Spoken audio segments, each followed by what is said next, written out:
Hey everyone, welcome to their top 10 list. Welcome to my top 10 favorite black and white movies. Yes, as you all saw on my channel, I've done a lot of my favorite movies of each decade. I've talked about classic films, modern films, but I want to talk about just specific black and white movies because honestly, they look amazing and I grew up with some black and white movies and yeah. But yeah, in this top 10 list, I'm not alone. I have a collaboration to help me with this top 10 list. Griffin from Men vs. Movies is here to help me. Introduce yourself, Griffin. What is up, everyone, over on Jay's channel? I am Griffin, and I'm ready to start talking about some classic films, more specifically black and white films. Thanks, Jay, for having me on over here. It's going to be a good time. As he mentioned, I run a channel called Men vs. Movies. We do movie reviews, do a bunch of podcasts, and all that good stuff, so I'm sure there'll be links in the description down below if you like what I'm saying. And if you hate what I'm saying, well, that's why there's a comments section. So I'm ready to talk about some good old black and white films, because this was, I thought this list was going to go one way, and it ended up going a different way, so, and who knows, maybe there'll be some switcheroos among the discussion. So let's do this, man. Oh, happy to have you on here, Griffin. And how we're going to do this, since Griffin is my guest, he will go first. He's going to start off, if he has honorable mentions. Do you have honorable mentions, Griffin, do you? Okay, he's going to start off with his honorable mentions, then I'll do my honorable mentions, then he'll go 10, then I'll go 10, then 9, 8, 8. You know the shtick. Start off, Griffin. All right, so I have a short list here of honorable mentions. Won't touch on them too briefly, but there are ones that just barely missed the cut. So we got Dracula with Bela Lugosi, The Creature from the Black Lagoon. Love both of those great Halloween films. The Artist. I know people give it shit, but you know what? I enjoy it, so screw you. Strangers on a Train and Shadow of a Doubt. Two great Hitchcock films. Hitchcock's one of my favorite directors, so of course had to give them a shout out. Shadow of a Doubt just barely missed the list. I just hadn't seen it in quite some time. And last but not least, The Maltese Falcon. Yeah, not making the list. There are a few noir films that I preferred over it, so what are you going to do? Oh, apparently Griffin hates Bogart. I'm kidding. Okay. Alright, let's get to my honorable mentions. Alright, honorable mentions. My honorable mentions are Sunset Boulevard, Double Indemnity, Frances Ha, Metropolis, Young Frankenstein, Clerks, On the Waterfront, Some Like It Hot, and High Noon, one of my favorite westerns. It killed me not to put it on there. But yeah, Griffin, start off, number 10. Coming in at number 10 for me is a Christmas classic. It's one that I've loved when I was a kid, and I love now. I love watching it at Thanksgiving and Christmas time, and that is 1947's A Miracle on 34th Street, directed by George Seaton, starring Maureen O'Hara, Edmund Gwenn, Natalie Wood, John Payne. This is just such a magical and heartfelt movie about believing in stuff that maybe you can't see, and Santa Claus in general, and it's a great message for kids, and it gets you in the Christmas spirit. I think Edmund Gwenn is absolutely fantastic as Santa Claus. You completely buy into him. I mean, my God, he honestly is Santa Claus. Just seeing him without a beard in some other pictures is kind of weird. But then also Maureen O'Hara is great in the movie, and seeing her progression as a character, how she goes from being this very cynical person to ultimately a believer is really touching, and shows that there's, you can believe, you just got to do it. But then also I really enjoy John Payne as the neighbor that kind of, he acts as the attorney, but then he is also really a nice father figure to Natalie Wood's character. And then how he also helps out Maureen O'Hara on her journey. And overall, it's a movie that gets you into the Christmas spirit. It's a heartfelt, touching, emotional journey, and it's just a great little magical Christmas movie. Not a Mara Wilson fan for me. But anyways, number 10 for me is a 90s movie, and it's directed by Tim Burton. It's my favorite Tim Burton movie. It's Ed Wood. I love Ed Wood. It's considered the worst filmmaker of all time, Edward D. Wood Jr. And basically, the third act is about him making Plan 9 from outer space. Yes, this is the disaster artist of the 1990s, this movie. I love this movie. Johnny Depp is perfect in that movie as Edward D. Wood Jr. He's this sympathetic guy, even though he is not in the slightest bit talented. You feel bad for him because he just loves his passion for film. I love Martin Landau as Bela Lugosi. He is so good. He won the Oscar. Everyone's like, he shouldn't have beat Sam Jackson for Pulp Fiction, but I liked Martin Landau. It really showed the humanity of Bela Lugosi, and it showed a little bit of his addiction to morphine in the film. I did feel really bad for Bela Lugosi. Also, Sarah Jessica Parker, Patricia Arquette, they're all really great. Bill Murray is really good in this movie, too. You can't ever make Bill Murray not look good in a film. Really great movie. I love the black and white feel. Feels like you're watching like a 50s classic film, but it's a 90s movie. And yeah, I love it. I love the comedy. I love the story. Everything about it. Tim Burton's direction. It's just so good. It's my favorite Tim Burton movie and one of my favorite black and white films of all time. So coming in at number 9, you called me a Humphrey Bogart hater, but you know what? He's making my list. Number 9, I have 1946's The Big Sleep. Now, I watched this film for the first time maybe a few weeks ago. It's directed by Howard Hawks. It's got Humphrey Bogart and Lauren Bacall, who are not only great real-life couples, but they're one of the best on-screen couples in cinematic history. And yeah, I watched it a few weeks ago, and I absolutely loved it. Now, it's an interesting film because and this tended to be like a thing with classic film noir, but the story is super just ridiculously convoluted, probably more so in this one than I've seen in others. But the thing that really makes this film work are the performances and the direction, and the script, actually. I think there is some really rich dialogue in here, specifically from Humphrey Bogart, and his delivery is amazing. This is probably one of my favorite performances by him, if not my favorite, simply because of how much charisma he has. He commands the screen in a way, and his interactions with Lauren Bacall as they go on this kind of like murder mystery that also turns into it takes a bunch of different twists and turns, but yeah, it's a really great movie, great classic film noir, and it's got incredible chemistry between the two leads. So I mean, what more could you want? The Big Sleep. It's a great Howard Hawks film. Check it out. All right, number 9 for me. Number 9 is a movie. Sometimes I feel like I'm the only one person that defends this movie, but this movie won Best Picture. And a lot of people hate it because it won Best Picture, because a certain other film should have won Best Picture, and that other film I'm going to mention later on this list. But I love this movie. 1960, The Apartment. The Apartment. Yeah, I love that. Yeah, I said this in a list before. It was like one of my favorite Best Picture winners. Everyone's like, what? Psycho's a better movie. Like, what the fuck is wrong with you? But, like, I like The Apartment. I like Jack Lemmon, Shirley MacLaine. Basically, it's about this guy who, like, rents his apartment out to all his buddies in his company. They all, like, hook up with women and stuff. But then one of his friends, like, leaves this girl, and she almost, like, commits suicide. And then Jack Lemmon has to help her and stuff. It spawns this friendship that leads into a romance. And I absolutely love this movie. I think Jack Lemmon I know a lot of people think of him as a funny guy and stuff, like The Odd Couple and everything, but he's a terrific serious actor, and he's amazing in this film. Same with Shirley MacLaine, and I think it did deserve win Best Picture. Yes, there's another film I'll be talking about soon, but I think it's a really well-directed film. I think it is a very beautiful, touching story, and yeah, I absolutely love it. Some people hate it. I don't know why. It's a great film, so yeah, number 9. So coming in at number 8 for me, I struggled with this because I didn't know whether I wanted to put this here a little higher or like number 7 and 8 kind of traded places for a while, but I ultimately ended up putting it where it is. And number 8 for me is 1980's Raging Bull, one of Martin Scorsese's best films, probably in my top 3 favorite Scorsese films. Robert De Niro, Joe Pesci in a breakout performance, unreal, and Kathy Moriarty as well. This is just such a tragic film, and I think rewatchability played a bit of a factor into its placement. It's not one that I always want to go back and rewatch, but it's an incredible movie with powerful images, great boxing sequences. The editing has by Martin Scorsese's editor, Thelma, I forget her last name, but she's incredible. Is some of the best editing in a Scorsese film, and just De Niro's performance is so just.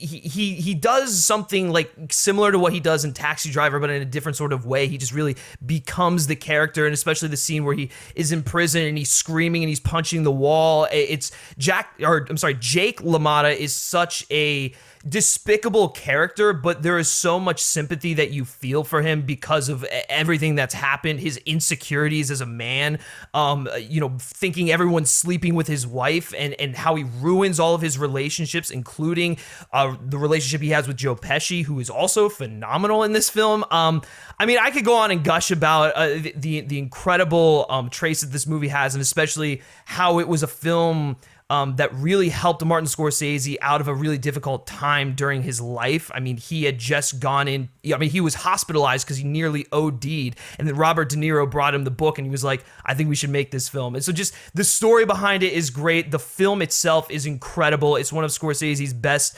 films, period, and I'm one of those people who happen to enjoy it more than Rocky, so go ahead and hate on me in the comments. I can't blame you on that. I enjoy it more than Rocky as well, and I love Rocky. I'm a huge Rocky fan. Yeah, I can't talk too much about this because let's say to be continued with that one. Yeah. Yes, you'll see it. Coming in number 8 for me is a movie that came out actually in 2005. I love this movie. It's written and directed by Mr. George Clooney, that gorgeous fucker. It's Good Night and Good Luck. Good Night and Good Luck. Yeah, it's so good. This is about a CBS television studio, and basically it's them like rebelling against Senator McCarthy. This is during the McCarthy era. Really bad time in the United States. Like, everyone was accused of being a communist and stuff, and basically Edward R. Murrow, played amazingly by David Strathairn, is like, he leads this television crew and basically has a freedom of speech and just calls out McCarthy on all his bullshit and everything, and I absolutely love it. It's a great movie about freedom of speech. It's a phenomenal political movie, and it's all in black and white. Again, it puts you into the setting of this era and stuff. It feels like you're back in this time period in the 50s with all these people in this TV studio. It mostly takes place in the TV studio, and what a cast. It has David Strathairn, George Clooney, Robert Downey Jr., Jeff Daniels, a lot of great performances in this film. I love the music. It just really puts you into the field. The atmosphere is fantastic. The shots are amazingly well laid out, and I think this is a great film. I love Edward R. Murrow's final speech in the film as well. Really, really great. It's such a gripping watch, and it should have won Best Picture, not fucking Crash. Like, my God. Like, what? Who the fuck made that decision? Who was smoking crack then? So dumb. But yeah, Good Night and Good Luck was my favorite film of 2005, and yeah, Brokeback Mountain was a close second or third, but yeah, amazing. Should have won Best Picture, not fucking Crash. All right, so coming in at number 7 for me is a movie that is on your honorable mentions list, and shame on you for having that on your honorable mentions list. I'm talking about 1944's Double Indemnity, directed by Billy Wilder, starring Barbara Stanwyck, Freddie McMurray, Edward G. Robinson, and actually written by, or co-written by, Raymond Chandler, who wrote the book for The Big Sleep, or The Story, or whatever you want to say. This is the pinnacle. This is the epitome of crime film noir. From the way that it's shot, to the use of lighting, to the voiceover narration, it is just such an engaging, entertaining noir that keeps you invested from start to finish. I think Fred McMurray is terrific in this, but I also love Barbara Stanwyck in her duplicitous personality, and as the film progresses, you see the layers start to fold back on what's really going on, and it makes for such an enjoying ride. Edward G. Robinson, though, as the head of the insurance agency that Fred McMurray is working for, and he's the one that's like, I don't believe that this certain event that happened really happened. In case you haven't seen the movie, I'm not going to spoil it, but his rapport with Fred McMurray and the way he kind of goes about this investigation in the film is really entertaining. But I mean, the movie is all Barbara Stanwyck and Fred McMurray, and they're essentially trying to commit murder because they fall in love with each other, and it's one of the best film noirs. It's so rich. It's a movie that's got a lot of twists and turns, and if you are a fan of this genre, this is one that you have to see. It's so good. The ultimate femme fatale, like a lot of people say. Ultimate Femme Fatale. Like, everyone's just like, who's the classic Ultimate Femme Fatale? It's Barbara Stanwyck. Double indemnity. Yes. Yeah, I was good at putting my top 10 list, but again, I haven't seen it in a while. I remember watching the first time on TCM, Turner Classic Movies, like 7 years ago. Great movie, though. It was so good. The only reason I didn't put it on is because I didn't have much to say about it. It would have been embarrassing for me to talk about. Okay.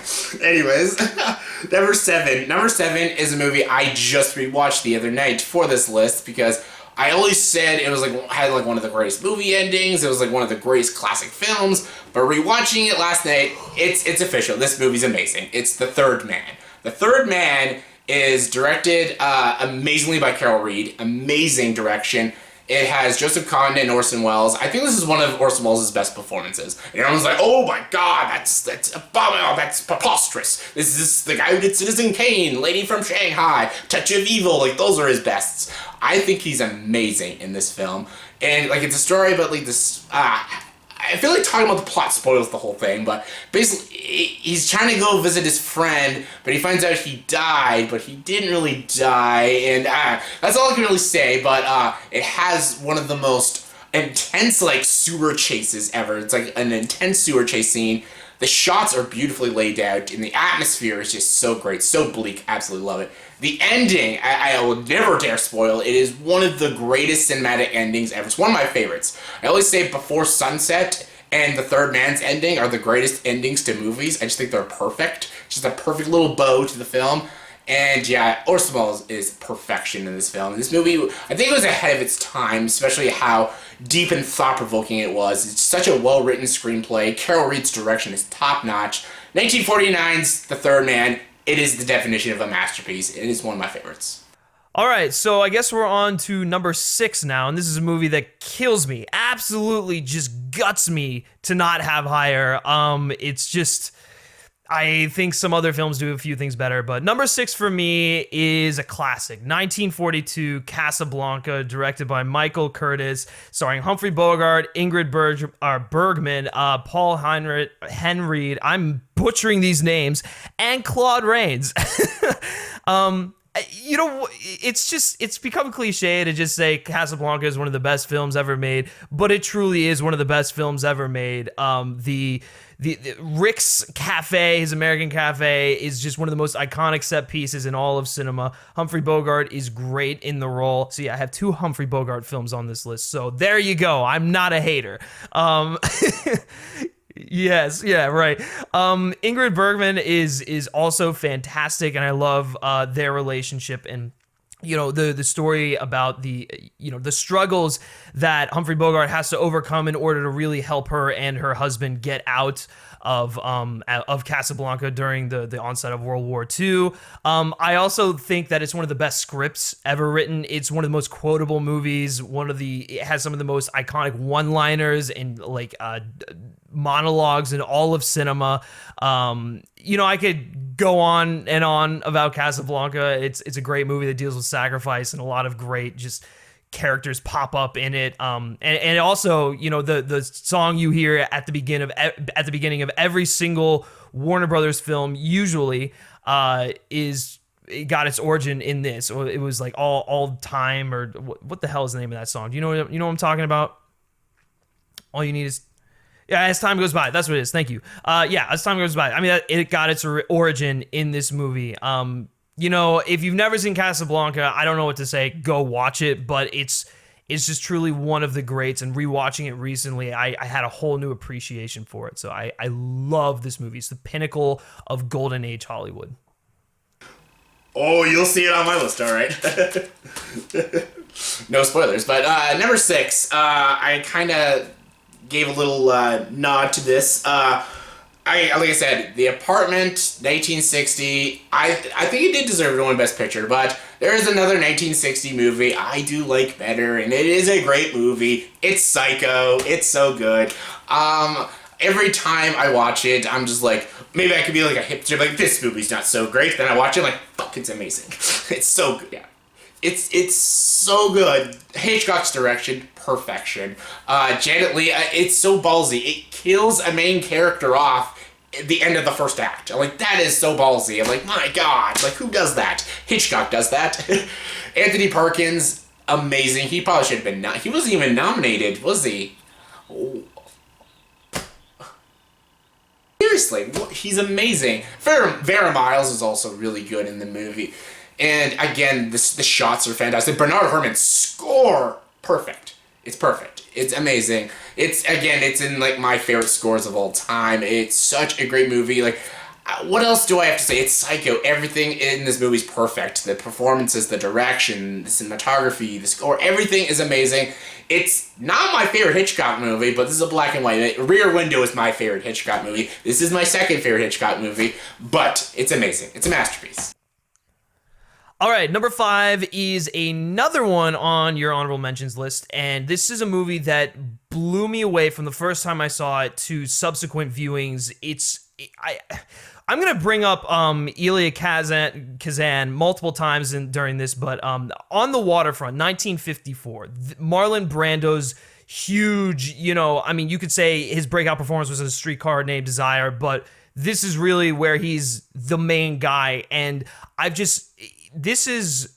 his performance is very ahead of his time because no one has done method acting or realistic performances like this up until this film. I mean, this film is revolutionary in the way it depicts humanism, in the way actors go about portraying their roles. I mean, everything feels very real and tangible, and it's such a heartbreaking story, but when we get to the end, it's just such a powerful story too. When he's getting beaten down by the mobsters and he gets up and he walks forward and then all of the dock workers go. This is a movie that gave me chills from the first time I watched it, and every single time I watch it, I still get chills. Elia Kazan really is one of the greatest filmmakers at depicting humanism, and just like the common person and showing realistic people in realistic places. This is just a movie that I go back to and I get something new out of it each and every time I watch it. And Marlon Brando arguably has never been better, in my opinion. I think this is probably his best performance. A lot of people will say The Godfather, which, I can't argue, but at the same time, what he's doing in On the Waterfront is revolutionary, and he's paving the way for people like Daniel Day-Lewis, for people like, method actors, Jared Leto, all that sort of stuff. Without Marlon Brando in this performance on the Waterfront, you don't have any of those performances. So yeah, On the Waterfront is truly one of my favorite classic films of all time. Coming in number 5 for me was a movie that my grandma showed me when I was like about 10 years old. It's gonna share me when I was younger, but I loved it more and more times I watched it and stuff. I always thought it was so cool to me to like this movie because no one in my grade or people my age ever even heard of it and stuff. And yeah, it was The Night of the Hunter.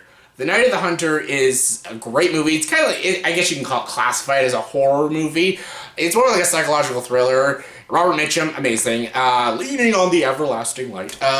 This guy is one scary motherfucker. This guy is fucking terrifying. He's this very overly religious, borderline sociopath and stuff. And basically he's just trying to get this money that these little kids stuffed in this bunny rabbit. And basically he ends up killing their mother to get to it. And it's basically these kids running away from this pure sociopath. And it is an absolute terrifying film. It scared the shit out of me when I was a kid. I'm like, my God, that guy's terrifying with his big coat and his hat and shit.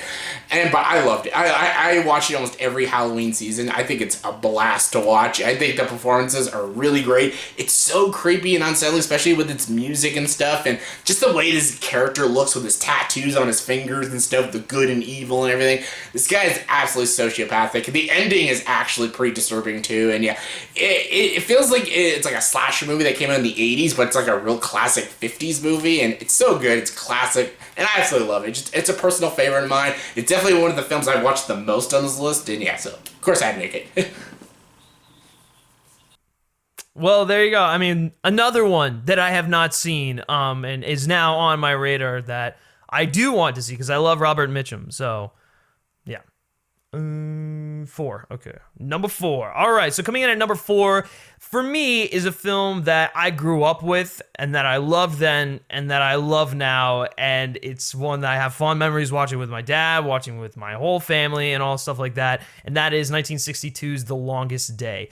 Daryl F. Zanuckis' masterpiece, got a freaking all-star cast here. We've got John Wayne, Henry Fonda, Robert Mitchum, Red Buttons, Sean Connery, Rod Steiger. I mean, there's even more people than what I've just mentioned in this film. This is like the Ocean's whatever of the 60s, of this time period. It was just like the all-stars coming together for this big epic war film that centers around the Normandy invasion, the Allied invasion on D-Day, and it's really just literally an hour by hour recount of that event. And the thing that I love about this film is that it doesn't just focus on the American perspective. We get the Nazis, we get the British, we get the Canadians, we get the French, we get all of the Allied forces and the Germans involved in this, and it makes for a well-rounded story where you see different parts of the invasion. We see when they paratroop in, we see when they land on the beach, we see different beaches that are landed on, and the performances are just great across the board. I mean, I think Red Buttons probably has one of the best scenes in the whole movie when he parachutes down this wrong area and he's just hanging on the church and the bells are ringing in his ear and the church is on fire. He's watching his fellow soldiers get killed, and the reaction on his face is just so good, and it proves that Red Buttons is really good at doing dramatic and comedic roles because obviously he's kind of a big guy in the realm of comedy. But, you know, I think my favorite part about this movie was Sean Connery, just how he was there. He has such a small part in the movie, but he's a very memorable character. And then Robert Mitchum basically does nothing until, like, certain parts. He's just, like, kind of there. But overall, I think it's one of the greatest war films ever made. It's a great epic. If you've got 3 hours, definitely watch it. And it's just very entertaining from start to finish. That's on the list. All right, number 4. Number 4 for me is, I don't know, I think Griffin will have it on his list. I'm pretty sure. Maybe. I don't know. I know he's a Jimmy Stewart fan, right? It's my favorite Christmas movie of all time. It's a Wonderful Life. Okay, good. Like, you have no soul of innocent. I love It's a Wonderful Life. I remember when I was about 16 years old, first seeing this movie, I heard all about it. Everyone said, it's the greatest Christmas movie of all time. And I'm like, probably not. Then I watched it. I watched it and I'm like, come on, greatest Christmas movie of all time. Let's see what you got. Then I'm like, damn. Okay, that hit me. Yeah, that was good. I loved that movie. Because it's not just like a straight Christmas movie. It's the story of George Bailey and his life and how his life affects all the people in this town. And that's why I loved it. Not because it's a Christmas movie. Well, it's an amazing Christmas movie, but I don't love it because it's a Christmas movie. I love it because it's a beautiful story. And it's about this guy and how important he is to this town and how he affects all these people. If he did not exist, this town would be a shit show. Some people say it's the greatest thing ever, but no, it's not. It's not Vegas. But I love it. Jimmy Stewart is amazing in this role. He's so good. So is Donna Reed. She is really great in this movie. And the all-around, like, big story, maybe some people would watch it for, like, what life would be like without George Bailey, that doesn't actually happen to, like, the last, like, 40 minutes of the film. The whole movie is about his life and stuff, which is what I love. I love a good character story, and I love seeing his life and stuff, and what a difference he made to all these people. He saved some people, he helped a lot of people and stuff, and it's an amazing story, and it also does put me in the Christmas spirit, in the Christmas mood. It's also quotable. Come on, like, every time a bell rings, an angel gets his wings. Like, that's classic. It's timeless. That's what is a Wonderful Life. It's a timeless movie. Right. Top 3, yeah. So this is really tough. Honestly, my number 3 was truthfully my number 2 up until a few minutes ago when I just made a quick change in my head. But number 3 is actually It's a Wonderful Life for me. It's 1946, directed by Frank Capra, Jimmy Stewart, Donna Reed. A lot of what you said, I mean, I really just have to echo you on basically everything. It's an incredible film. It's my favorite Christmas movie too. It was my number 2 for the longest time up until I just had a quick switch in my head. So who knows? But yeah, I mean, I feel like we kind of just gushed about it already, but I love Jimmy Stewart and his relationship with Donna Reed and the progression of it and how he finds the meaning of life, and obviously the stuff at the end where he sees the what the world would be like without him and how he is a significant part of his community and such like that. And the guy who plays Potter is so just like hammy and joyous and pompous, and he's such an asshole. Did I say joyous? He's not joyous. He's a joy to watch because he's so like yeah, he's like, he's like a little like curmudgeon old man, greedy, and it's seeing Jimmy Stewart go up with him. He's like, well, fuck you, and I mean, he doesn't say fuck, but anyways, yes, yeah, It's a Wonderful Life is truly just something special. It's something that I watch every year consistently on Christmas Eve, yeah, I love this movie. Top 3 for me. Number 3, you said it already. It's the best boxing movie ever made. It's Raging Bull. Raging Bull. Martin Scorsese. I would say like there's what I think my favorite Scorsese movie is, and what I think the best Martin Scorsese movie is. My favorite is Goodfellas. It's such a cliche choice, but I love that movie so much. It's a mob movie. I'm a sucker for mob movies. It's my favorite. I don't think it's his best. I think Taxi Driver and Raging Bull are his best made films. And I think Raging Bull is like his masterpiece. It's so good. Like, it should have won Best Picture, not Ordinary People. I do like Ordinary People. Yeah. Yeah, just like the family drama movie beat Raging Bull. I'm like, that's weird. And I'm glad De Niro won the Oscar. Like, very much well deserved. Yeah, he's amazing in fucking Raging Bull as Jack LaMotta. Like, he's, like, very scary in the movie because how just deeply angry and aggressive he is, especially how he attacks his own brother in, like, that scene, the dinner scene and stuff. I'm like, holy shit, like, my God, he's unhinged. And he's amazing. The boxing sequences are so well filmed, and too, it's so bloody and stuff. Even the way with the black and white, the blood and stuff, it's just so well done.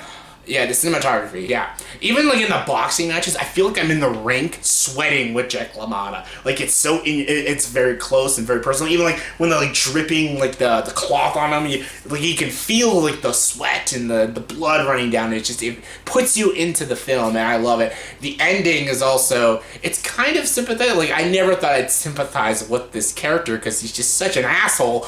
But I do kind of sympathize with him, especially, like, when he gets arrested and everything. And, like, when he's, like, punching the wall and stuff, and just like he's just like I could have been something, could have been a champion, but now I'm just a bum and stuff. Like, you kind of feel bad for him, but like, yeah, it's so good. Like, and even the makeup on De Niro when he's like all fat and stuff, it looks really good actually. And yeah, Joe Pesci is also really great in the movie as his brother. Like, he's got some pretty funny lines in the movie. And yeah, I love this movie. Just everything that Griffin said. Like, it's just a fantastic film. It's my favorite sports movie of all time. It's so good. Cool. All right. So, number 2 for me, my last minute kind of switcheroo here. 1951's A Streetcar Named Desire, directed by Elia Kazan. Ah, my God, this movie is riveting. It is so good. I remember the first time I was watching this, I just was sucked into it. I was blown away by the performances of not only Marlon Brando, who is great, but the real standout of the film, the woman who just anchors this thing to its core, Vivien Leigh. Vivien Leigh blew my socks off when I watched this. Like, it's just her performance, in the way that she's like very messed up in the head a little bit, and her relationship with Kim Hunter, her sister, and how, in her interactions with Marlon Brando, oh my God, they're so juicy. This script is incredible, which should be no surprise. I mean, it's based off of the play written by Tennessee Williams, who also wrote the script for the movie. And I think one of the other reasons why this movie works so well is because both Marlon Brando and Vivien Leigh played their respective characters on the stage play. Vivien Leigh was off on London's West End. I don't remember where Marlon Brando did it, but they both played these characters. And so they just knew them like the back of their hand. So they were able to slip into the roles really, really easily. And it's just, the movie is this awesome, thing where you don't know who to root for, because every time you think like, oh, okay, maybe Vivian Lee's character, maybe I feel a little sympathy for her. She does something that you're like, wow, I can't believe that. And then every time Stanley does something good, he goes and he does something awful, like he abuses his wife. It's just a really interesting look at class division, on mental states, on just a bunch of different things. And once again, Elia Kazan is able to capture humanism in such a raw, real, and emotional way. I was floored by the end of this the first time I saw it, and it's just one that I really want to go back and revisit more and more and more. I want to own the Blu-ray. I don't own it yet, but yeah, I don't know. I know, how dare I? I just honestly was I was shocked at how much I liked it, because I just put it on one day and I was like, yeah, sure, I'll watch it. I love Marlon Brando, classic Brando. I haven't seen this before. And then I was like sucked into this thing. Like, what is going to happen? Who am I supposed to root for? And the movie ends, and I could gush about this movie for a very long time, but it's one of my all-time favorite black and whites. The funniest thing is, how I first found out about Streetcar Named Desire is from The Simpsons. The musical Streetcar Named Desire. When Ned Flanders is like Stanley and stuff, so I'm like, that's how I figured out. I'm like, what is this? And then I saw a play of it. Then I'm like, there's a movie of it. Oh, there's a movie of it? And it's a good movie. I'm like, well, that's much better than the Simpsons episode.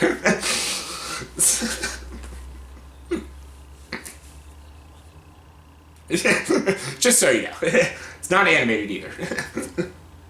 Anyways, great choice. Number two for me is a film that came out in 1941. This is considered to be the greatest film of all time, and honestly, it's one of the greatest films of all time. It's Citizen Kane. Oh, shit. That was like number one.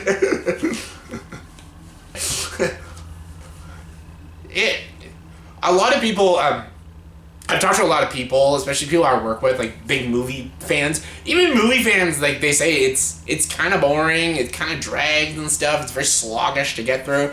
I love it so much. I don't know what it is to me. I just love it. I love Orson Welles. I love just the story of how he made this movie and stuff, and everyone thought it was a stupid idea and stuff. No one wanted this movie made, but he wanted this movie made. And yeah, that's what inspired Edward D. Wood Jr. to give us Plan 9, so thank you. But it's a great movie. Orson Welles is fantastic. I actually always copy Orson Welles. You know the scene when his wife is doing the opera, and everyone's like clapping, she's awful, and he's just like, he's like, clap for my wife. I do that all the time, and no one knows what I'm doing, so they think I'm some sort of psycho. I'm just like, no, I'm quoting Citizen Kane. No one gets, okay, I'll just stop. But it's so good. The way it's shot and laid out, it's amazing. The way they do, like, the shadows and everything, it's so amazing. Like, even the scene, they keep, like, showing him and his wife, and then every time they show him and his wife at the dinner table, they're like always further and further apart. It's almost like metaphorical for their marriage, that they're drifting apart. I'm like, that is just genius visual storytelling, and I love it. It's so, again, it's ahead of its time. Like, the stuff that Orson Welles does in this movie, it's just like, it's amazing. It's so well crafted. Yes. If you haven't seen Citizen Kane, I'm sorry. It's metaphorical. Yes, absolutely. All right, so number one. Oh man, when I was making this list, there was one constant in the first film I wrote down, and the first film that I knew was going to be my number one was Psycho. 1960 Psycho, directed by Alfred Hitchcock, Anthony Perkins, Janet Leigh, Vivian Miles. This movie is so good, and Hitchcock, he's a mastermind. And this is among the finest of his work. And Hitchcock is one of my favorite directors, so it's probably no brainer that this was going to come in at number one. But between Anthony Perkins's portrayal of Norman Bates, between Hitchcock's direction, the camera techniques, the editing, especially the shower sequence, you know, I know everyone's like, oh, the shower sequence is great, it's well shot, it's well edited, but if you look at stuff previous to that during this time period, nothing had been done like that before. I mean, it was really groundbreaking in a way. Nothing had depicted violence like that, like we had seen before. It's technically the first real mainstream slasher movie, and the choice to shoot in black and white just added more to the suspense, the thrills, and the thing I love about Norman Bates is he's a sympathetic character. Like you understand where he's coming from, and all of that has to do with not only, I mean, I shouldn't say all of it, but a good portion of it has to do with Anthony Perkins's portrayal, and then also the brilliant script there. But you know, it's a classic for a reason. When people think of Hitchcock, they think of Psycho. And I think the story of how the movie got made is almost as interesting as the movie itself. And like you said, he made a lot of ballsy decisions in that, killing off Jeanette Lee like halfway through the movie, or even not even halfway through. It's really great stuff here. It's one that I love going back to. I love watching, and I appreciate more and more just on subsequent viewing. So yeah, it was a no-brainer for me. Psycho comes in at number 1. Yeah, it's amazing. I can't gush about that movie enough. Anyways, number 1, Griffin said it already. I think he should probably know what it is. It's one of my favorite films of all time. One of my favorites. Blade Runner is my favorite movie, by the way. But my second favorite movie is Empire Strikes Back. But my third favorite movie is Casablanca. Casablanca, yes, as time goes by. So good. I love this movie. The music is amazing. Again, Ingrid Bergman, Humphrey Bogart, Paul Henry, Claude Rains. I love Claude Rains in this movie. He's so good. Yeah, fucking Louis. Yeah, Louis, this is the beginning of a beautiful friendship. So good. Best last line to a film. I love it. It's a great romance. You feel so bad for this character, Rick Blaine. Like, he's been through a lot and everything. And then he just, right when he comes on screen, I fucking love him. He's just so awesome. He's hardcore. Yeah. He's just like, I stick my neck out for no one. I'm like, you know what? I understand that, buddy. I understand. Yeah, and then you go into the like flashback with him and Elsa and stuff, and I'm like, oh my god, he wasn't always such a hard ass. Like, he had a lot of hard stuff. I understand why he's kind of like that and stuff, because man, she just like ditched him and everything. Then you find out she's like married and everything, and he still like saves her. He saves her and Victor Laszlo. He tells her to get on that plane stuff. We'll always have Paris, he says, and it's so good. And yeah, I love the ending too, especially like when Louis sticks his neck out from him and everything. It's so great. Like, I guess, yeah, it's just so good. He's like, I guess we're gonna have to get out of here. This is the beginning of a beautiful friendship. Like, just such a perfect ending. Everything about that movie is amazing. I absolutely adore it. It's my favorite romance film of all time, and it's my third favorite film of all time, and of course, it is my favorite black and white film of all time. So yeah, that was our top 10 favorite black and white movies in our opinion. Thank you so much, Griffin, for being on my channel, talking about some classics, well, modern films too, but black and white in general. Love it, and yeah, thank you for being on the show, and also tell my audiences where they can find you. Yeah, well, thanks for having me, Jay. I really appreciate it. This is something different. I love any chance I get to talk about classic films. You gave me some film recommendations in the process too, so I gotta thank you for that as well. If you guys like me, you can always head on over to the Men vs. Movies YouTube channel. We do movie reviews there. We do a few podcasts, James Bond and Westworld. So if you're a fan of either of those, or you just want to hear me talk more, you can definitely go check those out. You can also follow me on Twitter at Griff Schiller, or you can follow Men vs. Movies on Facebook and Twitter simply by searching Men vs. Movies. And I think that's about it. I'm going to go watch some more classic films. Yep, and I'm going to go watch The Longest Day. Whee! 3 hours. Woo! Get those popcorn ready. Yeah. Anyways, yeah. And also, guys, in the comment section below, please tell me, what are your guys' top 10 favorite black and white movies? If you think our lists are bullshit, you have better lists, let me know. Comment below, let me know. And as always, if you like this video, please like, subscribe to this channel, and join the dark side.